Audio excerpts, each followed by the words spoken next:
కూడా క్రెయిన్లు ఇచ్చారు. ఇట్లా సహకరించే వాళ్ళందరూ కూడా వాళ్ళకు ఉదయపుగా కృతజ్ఞత తెలియజేస్తున్నాం.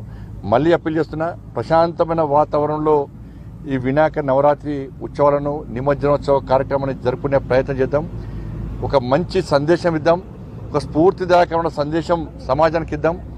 కరీంనగర్ అనేది సమాజానికి వేదిక.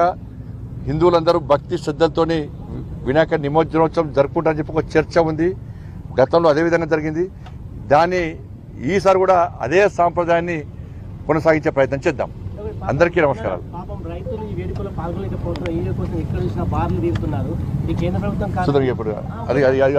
ధన్యవాదాలు అన్న.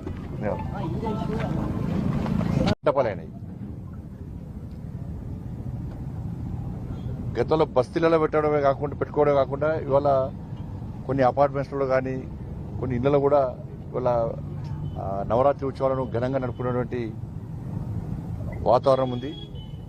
ముఖ్యంగా కరీంనగర్ ఉమ్మడి జిల్లాలో కూడా ఈ కరీంనగర్ పార్లమెంటు పరిధిలో కూడా వాళ్ళ కొత్త యూత్ చిన్న పిల్లలు కూడా వాళ్ళ బస్తీలో చిన్న వినాయకులను ప్రతిష్ఠ చేసుకొని పూజలు కూడా ఘనంగా నిర్వహిస్తున్నారు, బ్రహ్మాండంగా నిర్వహిస్తున్నారు. ఇటువంటి వాతావరణం నిర్మాణం కావాలి.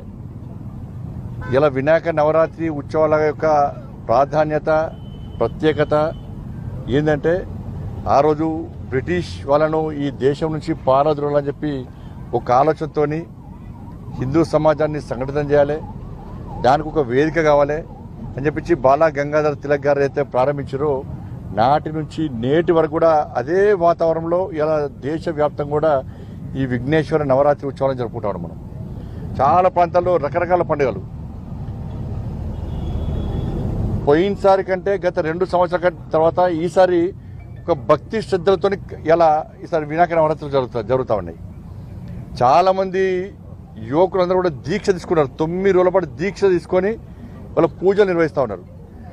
చాలామంది అక్కడిక్కడ వాగుతూ ఉంటారు, విఘ్నేశ్వర నవరాత్రులు వీళ్ళు అది చేస్తారని. అవన్నీ కూడా తప్పు. కొంతమంది కావాలనే ఈ పండుగల పట్ల వ్యంగ్యంగా వివరించడానికి, ఈ పండుగల పట్ల సమాజంలో తప్పు ఆలోచన కలిగించడానికి కొంతమంది ప్రయత్నం చేస్తున్నారు. ఈసారి యువత అంతా కూడా ఇలా ఒక మంచి ఆలోచిస్తున్నారు. నేను చాలా బస్తీలో తిరుగుతూ ఉన్నాను. చిన్న పిల్లలు 5th class, 6th class, 7th class చదువుకునే పిల్లలు కూడా ఇలా వినాయక మంటపాలు ఏర్పడేసుకుంటున్నారు. అంటే ఒక ఆలోచన వచ్చింది, వినాయక మంటపాలను ఏర్పాటు చేస్తే ఆ స్వామివారికి సేవ చేస్తే వాళ్ళ ద్వారా 10 మందికి స్వామివారి దర్శనం ఇస్తే 10 మందిని ఆ పూజలో పాల్గొనే విధంగా ప్రయత్నం చేస్తే కోరిన కోరికలు తీరుతాయి అని చెప్పి ఒక నమ్మకం, విశ్వాసం యువతలో వచ్చింది. ఇలా ఏ పూజ చేయాలన్నా కూడా మొదట చేసేది విఘ్నేశ్వర పూజ చేస్తాం. అలాంటి విఘ్నేశ్వర నవరాత్రి ఉత్సవాలు ఘనంగా చేసుకోవాలి, భక్తి వాతావరణం చేసుకోవాలని చెప్పి ఇలా సమాజంలో ఒక మంచి ఆలోచన వచ్చింది. కాబట్టి దేశభక్తితోని ఇముడి ఉన్న పండుగ విఘ్నేశ్వర నవరాత్రి ఉత్సవాలు, విఘ్నేశ్వర నిమజ్జనోత్సవ కార్యక్రమం. కొన్ని కర్మలు ఇవాళ మంటపాలు పెరిగినాయి. ఇవాళ అందరూ కూడా ఒక ప్రశాంతమైన వాతావరణంలో నిర్వహించుకుంటున్నారు.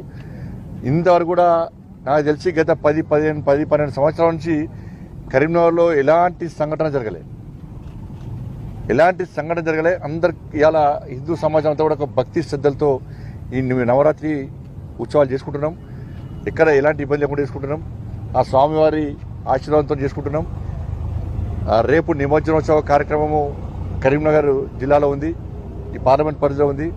ఆ ఏర్పాట్ల కోసమనే ఈరోజు మానకొండూరు, చింతకుంటలో పనులను పర్యవేక్షించడానికి రావడం జరిగింది. మొన్ననే గౌరవ కలెక్టర్ గారు, గౌరవ సిపి గారు, ఇతర అధికారులందరూ కూడా ఈ ప్రాంతాన్ని పరిశీలించి అన్ని ఏర్పాట్లను వాళ్ళు చేస్తూ ఉన్నారు. పోయినసారి కంటే ఈసారి క్రెయిన్ ఎక్కువ పెట్టినాం, హైడ్రాలిక్ క్రెయిన్స్ పెట్టినాం, ఈసారి స్విమ్మర్స్ పెట్టినాం. ఎందుకంటే వాటర్ ఎక్కువ ఉంది ఈసారి. గతంలో వాటర్ కోసం ఇబ్బంది వచ్చేది, వాటర్ ఎక్కువ ఉంది. స్విమ్మర్స్ కూడా ఎలాంటి ఇబ్బంది కాకుండా స్విమ్మర్స్ కూడా ఈసారి ఎక్కువ పెట్టడం జరిగింది. లైటింగ్ వ్యవస్థ కానీ, వాటర్ వ్యవస్థ కానీ పోయినసారి జరిగిన ఇబ్బందులను దృష్టిలో ఉంచుకొని చాలామంది సూచనలు, సలహాలు తీసుకొని దీని తర్వాత మీ మీడియా సోదరులు కూడా చాలామంది వచ్చి మీకు ఎప్పుడు మీ సలహాలు కూడా అధికారులు తీసుకుంటారు.